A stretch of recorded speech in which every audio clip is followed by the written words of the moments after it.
Hi there. Hello, Eridian. Hi, good to have you on, Sasha. It's great to have you here. So this is the community staking podcast that I'm running with my hat on today as the Lido Community Lifeguard. So yeah, let's get started then. Tell us a little bit about yourself. We have some questions to get you started. So how long have you been in crypto is always the first question. Well, nice question. I'm a kind of newbie in crypto. I would say I started learning crypto just before I became a contributor for Lido. So it was just over a year ago. Yeah, so I'm not that experienced. I'm a newbie and I'm happy to be here. Yeah, no, that's great. It's good to get a wide range of people on this podcast. We're trying to get a range of like ideas and experiences and have some crypto OGs on, but also new people as well, because new people come into the space and they get a really good idea of the vibe and the community straight away. So yeah, let's talk a bit about your background then. So you said you've been in for a year. What's your background? Is it technical or is it non-technical? So regarding my technical background, before joining as a contributor for Lido, I'd been working in a more traditional sphere. Firstly, as a project manager, and after that, as a business analyst. So I wouldn't say that I have a solid technical background. So I'm more like a non-technical girl. Okay, no, that's great.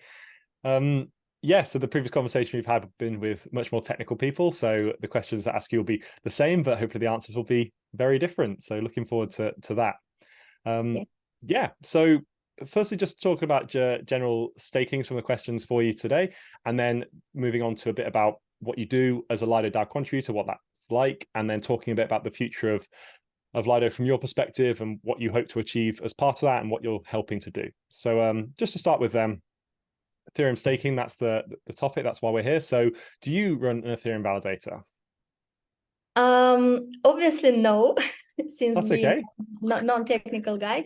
No, I've never been running a validator, but I was kind of interested in doing this magic. And the most interesting question for me was like, why do people want to run a validator? Like, why? What's the motivation? Why are they so inspired about this fact of running validator? It's just a machine, right? Just a validator, Ethereum network, and like, why? So, and for the first time, it was kind of dark forest for me. But after that, I started exploring by talking to people, to solo stakers. And by the way, I was lucky enough to have you as a first solo staker in my life. I As you remember, remember. yeah. Yeah, Yes. that was at Bogota at DevCon. Yeah, it was Colombia. Yeah, we had a great conversation that time. So I started exploring by talking to people, and after that, I discovered that there are several like educational projects, like a validator school, that provides an opportunity to join the educational course for like how to run a validator. And I was like, interesting. Well, I decided to join this course. And it was a really great experience for me in terms of I was surrounded by people who are talking about solo staking, who are talking about running a validator and all this stuff. And I was like more like an observer at that position rather than like a regular student. And I took this position on purpose because I wanted to explore what the motivation is for running a validator, how this process looks like, and all these like peculiarities of the experience. Mhm. And because like my own experience of like walking through this journey might be different, so the issues that I might have might be different that other people have. So I was like kind of an observer. So observation, my point. Okay. And I gained a lot of experience out of it, starting from the motivation. I understood what the motivation is for people and what are the pitfalls, concerns, and constraints. And speaking about the first part, about the motivation, I was really, really, really surprised that there are a lot of different like reasons for people to run a validator. I've never imagined that there are so much. So for instance, someone want to apply and enhance their technical skills that they are not able to apply like within their current job. Others are looking for the community contribution and like recognition and respect, I would say. One are looking for financial profits, obviously. Others might say that they are here because they are not like agree with the jurisdictional restrictions and limitations that they have within their countries, and they are looking for contributing for something like self-regulated, like as a worldwide network. And it's also a pretty good reason to start your crypto journey and being a validator. Yeah, and that's about motivation. And like I was surprised because outside the crypto community, there is a strong preconceived notion that everything inside crypto is only about money, but it's not, right? And you, as I don't know, I believe as no one else can say that it's not. By the way, can I ask you questions? Of course, yeah. Yes, yes, Yeah, I can. it's a two-sided conversation. Yeah, I just yeah, because it's like to it's a solo stakers podcast, right? And here you are the solo stakers, not well. Yeah. So yeah, speaking about motivation. So what is your motivation of running a validator, being a solo staker? Absolutely. Well, you gave a great summary of there are a wide range of why people stake and why people get involved in validating. So for me, it was the permissionless aspect of it. So I got involved just before the merge. And there was the test nets that you could get started with, and I watched lots of eStaker videos with Superfizz and Remy talking about how to set up validators. So the thing that got me hooked was that I could do it without asking permission. I didn't have to ask anyone. I just did it and got involved. And for me, that was amazing to be part of. And then from that, it came all the benefits of actually running a validator and being able to run your own full node and submit transactions and like all that slightly more technical stuff that I enjoyed. But mainly it was the fact that I could. The permissionless aspect of it was what really drew me to it. So yeah, definitely not purely financial, but just got caught down the rabbit hole that way. So you don't like limitations and barriers and permissions. Okay, well, that's what we know about you right now. And the second part that I mentioned about the concerns, pitfalls, and like barriers. So what I discovered is that for the majority, the main barrier is, I would say, technical requirements. Technical requirements meaning that, so I remember that we had one really fun lesson within this validator school. It was a lesson where we were supposed to find an optimal setup for the machine to run a validator. The time was limited, and the task was, we took as an example BNB chain. So, and we were split it into groups, and we should find the like perfect setup in a relatively low price at the same time. And after we split it into the small groups, we started exploring, and the first step is to find the documentation where all the requirements for the machine are outlined. And I would say that even this very first step was kind of problem for some people, just because, you know, like on the internet, it's pretty hard to find the source of truth, right? And yeah, that's why I consider that the like technical requirements, technical skills and technical requirements to your skills is a pretty huge barrier. And the second one, I would say that it's initial provided capital for sure. And here it's important to mention that it was school for the validators within the Cosmos ecosystem. So the requirements in terms of the initial provided capital are quite different, but still it's a barrier. And when it comes to 32 ETH on the Ethereum, huge, yeah. No one can argue that it's not a barrier. Yes. Yeah, so that's agree, my experience.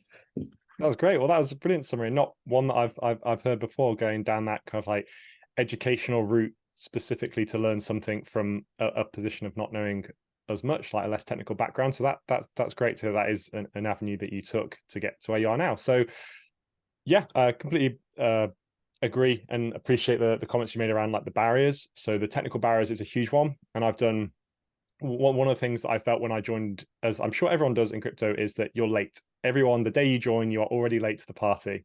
You're getting there when everyone else is either leaving or already had a good time, and you're like, oh, it's too late for me to contribute or to even take part. So luckily with the merge, I felt like I could contribute a bit with that and do some testing. But even then, with validating and everything, my contribution was initially was the ETH knowledge base. So as you just said, it's quite hard to find the single source of truth on the internet, and impartial, unopinionated, or at least people without an agenda. So this was why the ETH knowledge base was written, just to provide that information, so that if someone does want to find out how to become a validator, or at least understand it, not just purely from a technical level, but there was like, it was written to be like very helpful. So for example, there's articles on like, help, like my validator's offline, what do I do? Or like, help, I'm worried about slashing. So it's also articles like that to support people that maybe don't understand. It's okay just to put technical specs of like gigabytes requirements for your hard drive, but that's not the only thing people consider. So yes, I appreciate that's a big consideration as well. So Yeah. that's the technical. By the way, my favorite article within the ETH knowledge base is how can I increase the frequency of proposing blocks? And it's like, no way. You can't. I realized like, no way, you can't. And then You literally can't. Yeah, my favorite one. At the very bottom of that, it links to a Vitalik prayer candle that you can buy. Yeah. You can pray if you want. You can pray. It won't make it any less random, but you can pray. Yeah. So that's yeah.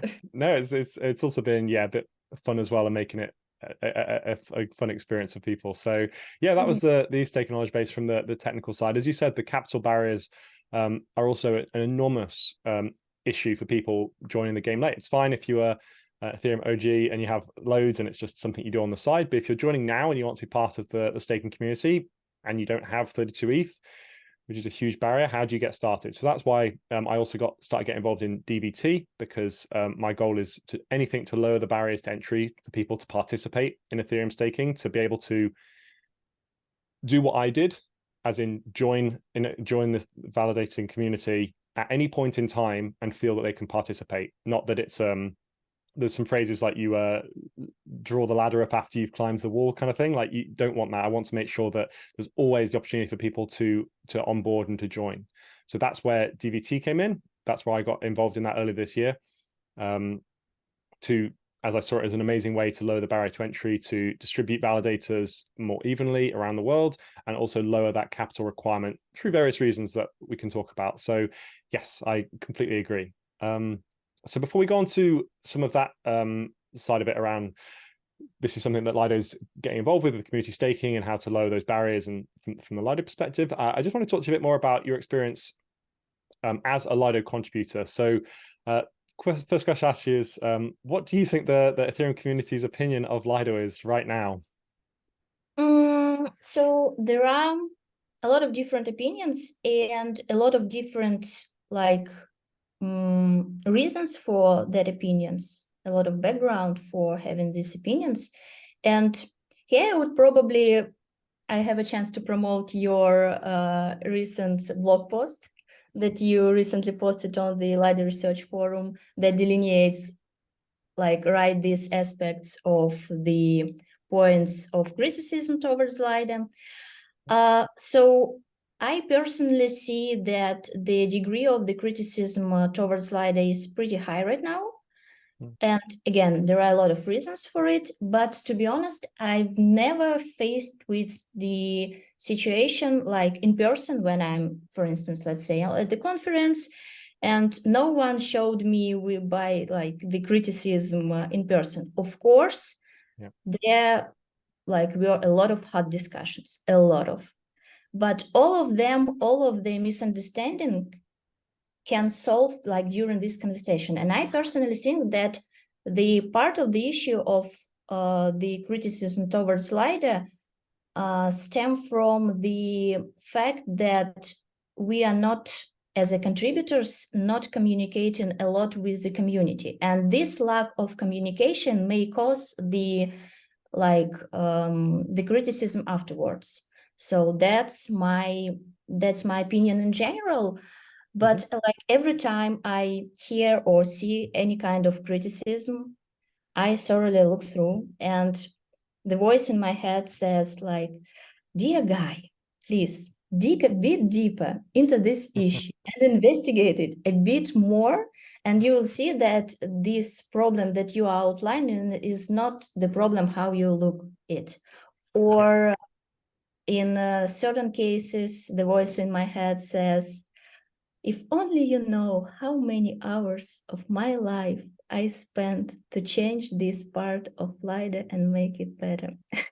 Yeah, and here I mostly talk about the Lido having a permission set of node operators.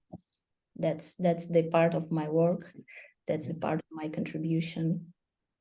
That's great. It's really good to hear that from you from the inside. So yes, that would be also my feedback about the inside versus outside of Lido and what that looks like. So I've been essentially a fly on the wall with Lido, not being a direct contributor, but just being part of some of these DBT conversations for the last year. And yes, the thing that surprised me most is when I started hearing what everyone was saying on these internal calls, it looked nothing like what was being said about Lido externally, either through Lido's own way of promoting itself, like its own PR and its own messaging, and also other people's views. So yes, I completely agree. Like this is like the goal of this podcast and also these blog posts is just to provide more of that information so people can see inside, and it's not this faceless evil corp where everyone's out to get Ethereum and they plot to destroy it every day. It's right, like that's just it's not based in reality. And you made a good point as well, is that in real life there's a lot of internet keyboard warriors that will happily say anything and hide behind their anonymity, but it does take a lot of courage and I guess strength of understanding to put your face out like this and actually stand behind your opinions and to take that criticism but also listen and respond to it as well. So I do think that also part of this having you on today and this general podcast series is to put a slightly more friendly face to Lido, to just humanize it a bit, to say like it's not as evil as you think, or it's not as or it gets quite misunderstood. Now, it's not to say that this is a Lido simping exercise, to say like every criticism is completely false and there's nothing wrong with it. Like, absolutely not. And like you said, that the blog post that I just wrote is exactly in opposition to that. It's saying here are the things that are wrong with Lido. The main point being that Lido does exist, and the point I'm trying to smash home to start with is that Lido exists, and unless people could create, if they want to, an EIP to delete Lido completely, and that could be a social consensus if that really is, but that's not what's going to happen, and it's unlikely to pass if it did, because Lido does exist. And it's not about saying let's make Lido bigger, 100% of Ethereum staking, but Lido does exist and the people inside of it don't even want that. And it's very easy to cherry pick individual comments from individual contributors and maybe take things out of context, and that works really well on Twitter. But that's not the conversations that are being had 99% of the time inside of Lido, and that's what I want to get across with this. Yeah, absolutely. Okay, great. Well, thank you. Yeah, good to get a summary from your thoughts inside and outside. So yeah, you talked about, let's talk a little bit more about the area that you focus on, and then we'll move into some of the future aspects of Lido and what they're actively trying to do and work on, and talk about that. So yeah, what do you do specifically in Lido? That's a cool question. So I'm contributing as a product manager for the validator set value stream. And the main purpose of this value stream to exist is to ensure that Lido attracts the best validator set in the market. So it implies both the work with the existing Lido node operator set and creating the new subsets for new types of node operators, namely for the home stakers, basically. And that's my role. I'm responsible for the coordinational work, for the goal setting, for the understanding where we go and why we go there. Yes, that's pretty much it in short.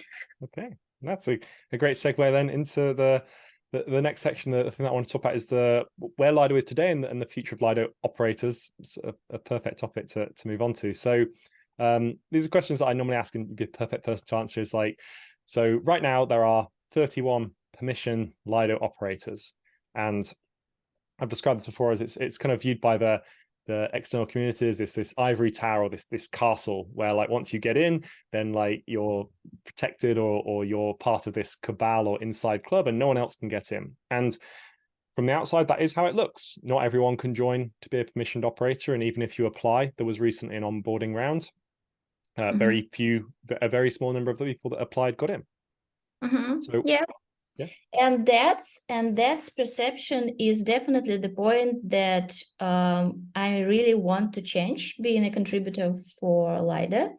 Yeah, so where we are now, yes, I agree with you that like from the side, it might look like a castle, like with evils and all this stuff. Yes, but in fact, it's not.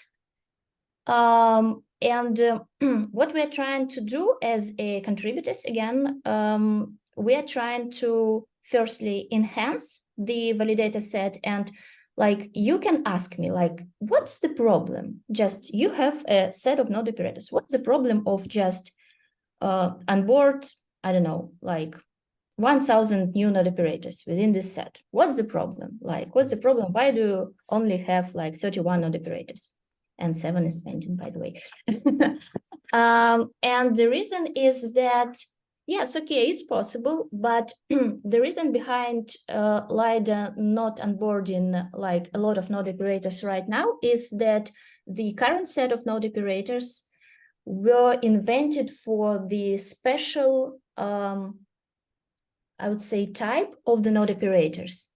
And when we are talking about that we want to onboard more other operators with different, like different size, different quality, different performance, it requires to have different places where these node operators can operate. And what I mean by places, like, let's say right now we have a one big curated set of node operators. Yes, it's permissioned, and in order to get there, you need to go through the onboarding rounds, the assessment from the special committee, and so on.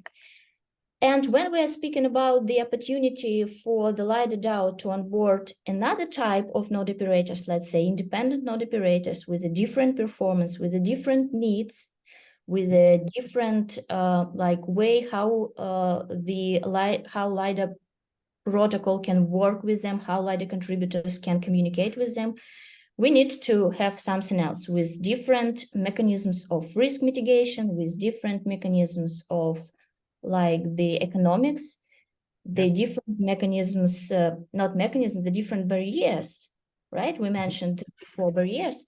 And that's basically the main goal is to have different subsets of these node operators for different types of different node operators to meet different needs of different types of node operators.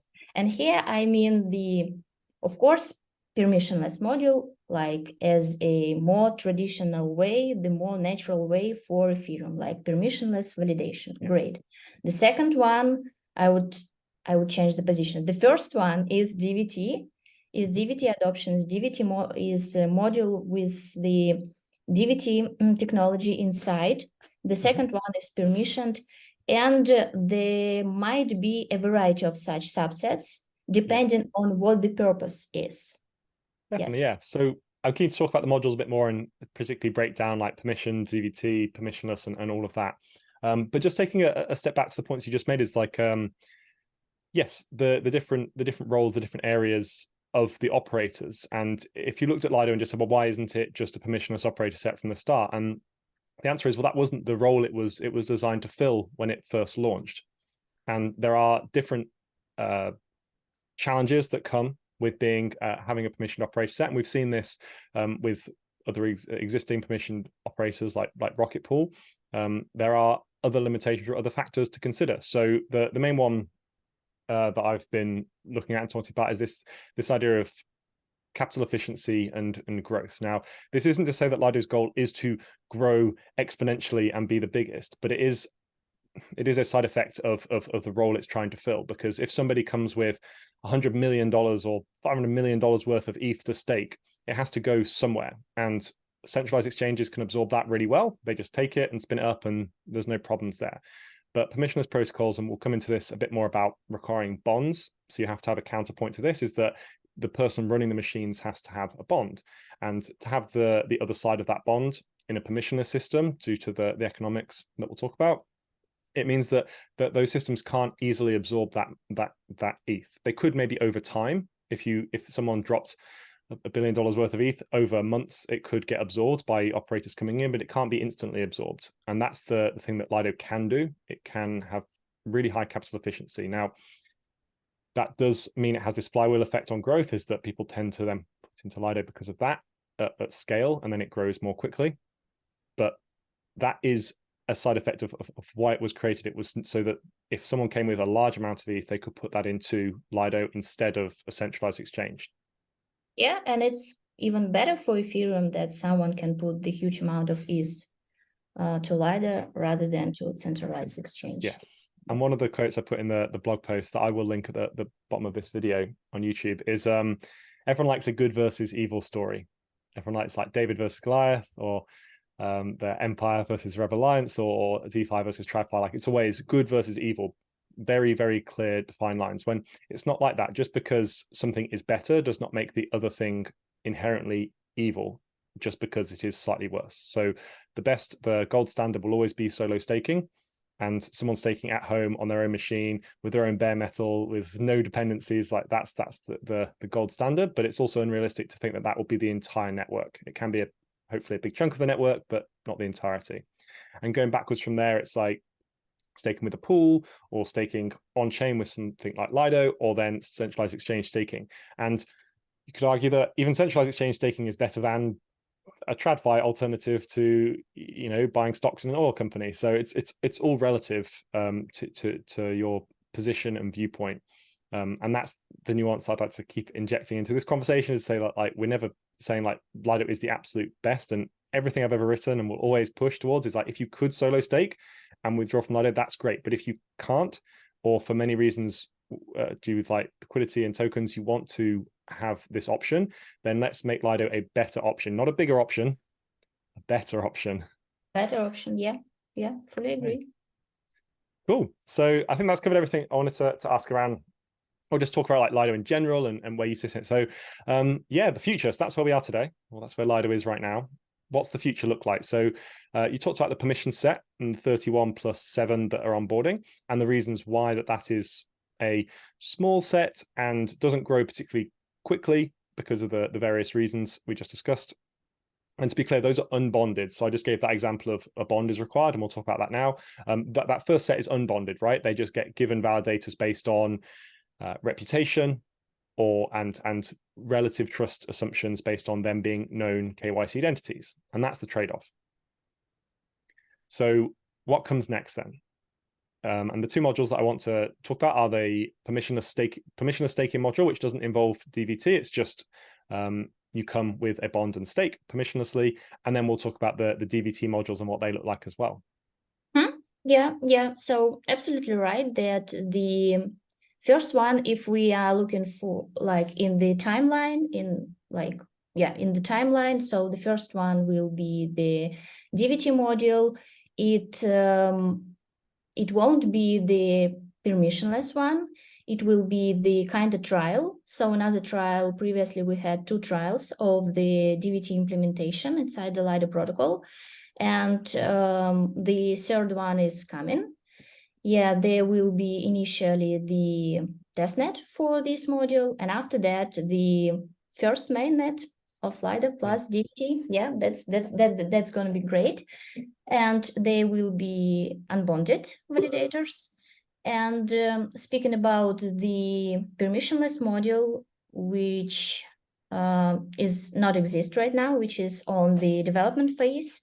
And the next huge step towards the deployment of this module is the proposal to the DAO, because as a contributor, yeah, we were working on this like design, but it's important to understand that there is no like single, I don't know, person within a DAO and even within a Lido contributors who can decide, yes, we will definitely do that. There is no. So So someone let's may say that there is, it's not. just touch on that for a second, because I found that really interesting, is that in let's say traditional companies, that people are given a task to do, like design this module, and then they go and design it and it kind of happens.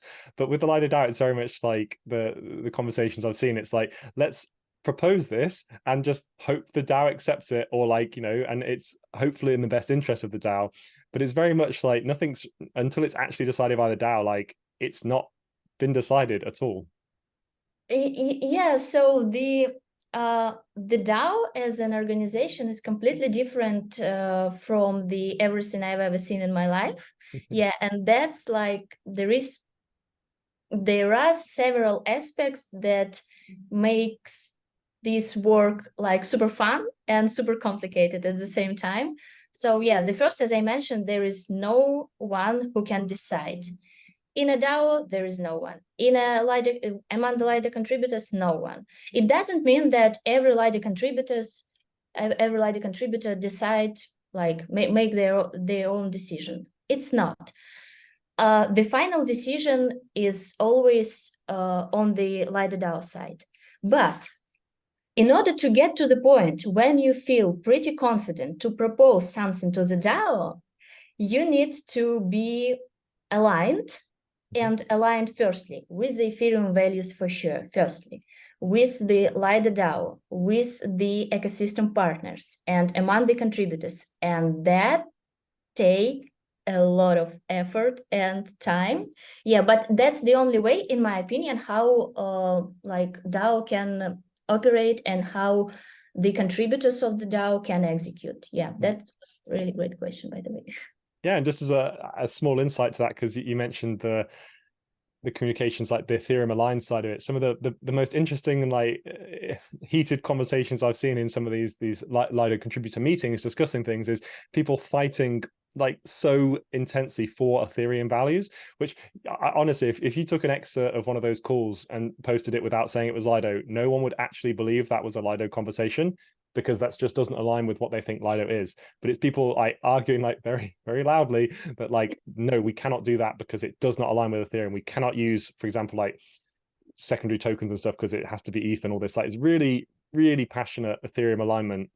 And those are always the loudest voices in the conversation. So yeah, I do think that would be great to for more people to see. Yeah, I know as no one else, yeah, how it happens, because like every week I'm a part of these conversations. Yeah, and that's true. That's true. Thank you for outlining this insight. Yeah, well, it's been great. Yeah, being the fly on the wall, like I said, like just being this impartial observer and seeing and trying to get some of that across now is, I think, would help a lot with breaking down some of the negative images around Lido. So, okay, great. So let's talk about we talked about the permissionless modules. So I just want to touch on some of the technical aspects of that. So this, when we say modules, not everyone's going to be like completely understanding what that means. And there are some other examples, but think of it more like pools or vaults. So Lido itself will have one big the deposit contract. Everyone deposits into to mint staked ETH. But where does that ETH go to be run by a validator? And the current set or module is the permission module. It's you can only become a validator inside of that if you get selected and voted on by the DAO. And I wrote up in the blog post as well exactly how that works, and just explain that it's all very on chain and fairly slow, but it does work, and it's also very fair. I like the fact that it's a round robin, so that the people that have the lowest number of operators join. I think people miss that as well. It's like if you're a Lido operator with 8,000 validators currently, for example, and a new operator joins the pool, it's very unlikely that you'll get a new validator for a long time because the newest people to distribute it more evenly get the validators first if they have them available. So it is a lot more of an equitable system than people imagine. Now, that's the first module. Now, the second module is going to be then the other modules themselves will be permission. And this is an important point, is that to become a Lido module, so you've got people depositing ETH, and then that ETH getting distributed to individual modules or vaults or pools, however you want to look at it. Now that will be permissioned, so you can't just create a module being like, give me all your ETH and just submit it to Lido, and suddenly you become this operator that gets given the money. That's true. It works like differently. So there is no limitations or no barriers to create your own pool, but in order for this pool or module or subset to be deployed within the Lido contract, it needs to be the DAO vote to like accept this module to be onboarded to this pool of subsets of subsets. Yeah.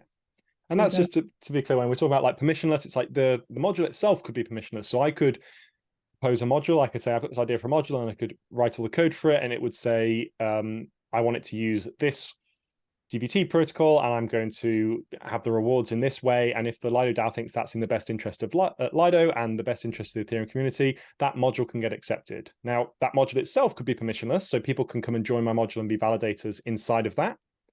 And that would be great. Now, how much ETH that gets will then be managed by the Lido DAO. So the module, I might propose a module, and it maybe say, to start with, if I was lucky, get like 1% of the total stake funnels towards that module. And as the module maybe proves itself or gets better, that can increase. And the idea being that it becomes more equitable and evenly distributed over time. But that's just to give some people an idea, is that even though we're saying it will be permissionless, there will be a permissionless module and a DBT module.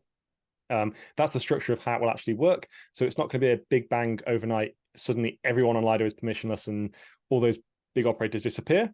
But there is a clear path to make that happen. Yeah, absolutely. Yeah, so obviously you mentioned the important part of the overall Lido protocol, that while developing the new modules, the contributors and the DAO should also keep in mind that we are not building something like brand new.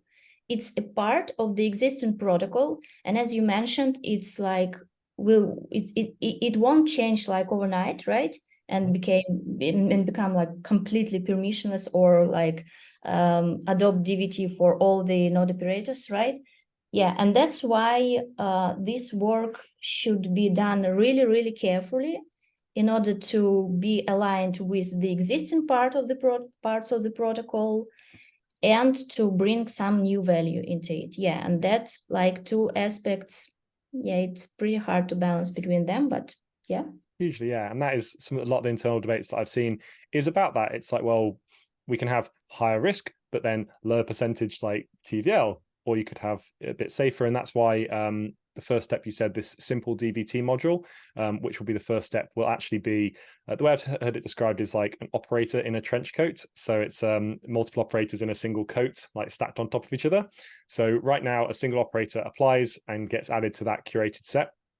This future one will be more like, let's say 5 or 10 operators running a DBT module, pretending to be a single operator. And that makes all the testing is still just as good with the actual DBT testing, but the protocol changes are a lot smaller, so it can move a lot faster. So that's why that's a middle step. Yeah. That's definitely a middle step, but it should be this as a first step in order to proceed with the more solid implementation of the DBT. Yeah, that's definitely the first step that the DAO should take in order to get to the point where the DAO want to be in like 3 years. Yes, and that's a good point to mention as well, is that the timelines on this are not super fast, but they are relentless. It is moving towards that. From Lido has been focused on a lot of different things recently. So the withdrawals, well, there was like the merge in general, but then over the last year, it was mostly withdrawals and making sure that was smooth. And it's one of those things where it was very uneventful. Nothing happened with withdrawals. Like there was no big implosion and failures. So therefore everyone ignored it. And it's the classic, loads of work was put in to make it look easy. So a huge amount of time, engineering time and effort was put into that from Lido contributors. Now those engineers and the team still exist, and they're working heavily on these next modules, and it will be slowly at first and then all at once, or one of those things where it's nothing, and then suddenly it looks like everything, where it will take time. and that's why we're working on these middle steps. But that is the plan. That is the focus, and that's what I can see everyone working on. Yeah, sure, definitely. That's how it is. Yeah. In reality, yeah, I confirm. Yeah, no, it's great. And I think the goal for this series, one of the things I've said to the previous guests on the podcast is to say, like, this is just the first conversation I'm going to have, and hopefully there'll be lots of different guests, and we'll change the format up, and it'll be fun to continue this, but also to re-interview people. So some of the people that I spoke to recently, maybe in 6 months' time, get them back on, or maybe have like a group session, like a group therapy session. It's like, well, you did it 6 months ago, what's changed? Or a year later, has your opinions on Lido changed? Or if not, have they got better or worse? Have you seen any changes in Lido? Have you been involved in anything? One of the points that I made when I first applied for the Lido Community Lifeguard is that you can't have a community if there's nothing for them to do and no reason for them to stay. And yeah, I really love this phrase.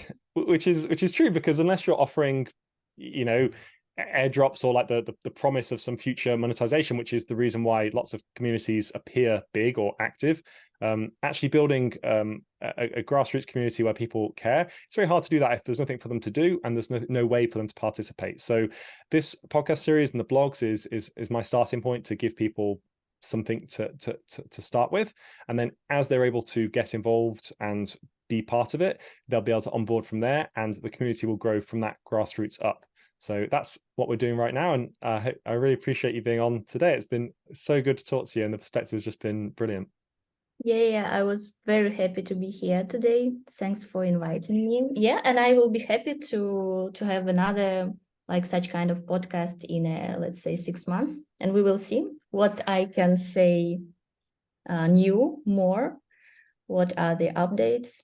Yes, I will be happy definitely. to. Eridian. I'd definitely like to hear the updates as the modules roll out, your experiences on what it was actually like to roll out the simple DVT module or the solar staker modules, any challenges. So we'll talk more in depth about that in future, definitely. So thank you very much. We'll be happy to. Thank you, Eridian. Right. Yeah. Thanks, Sasha. Bye. Bye.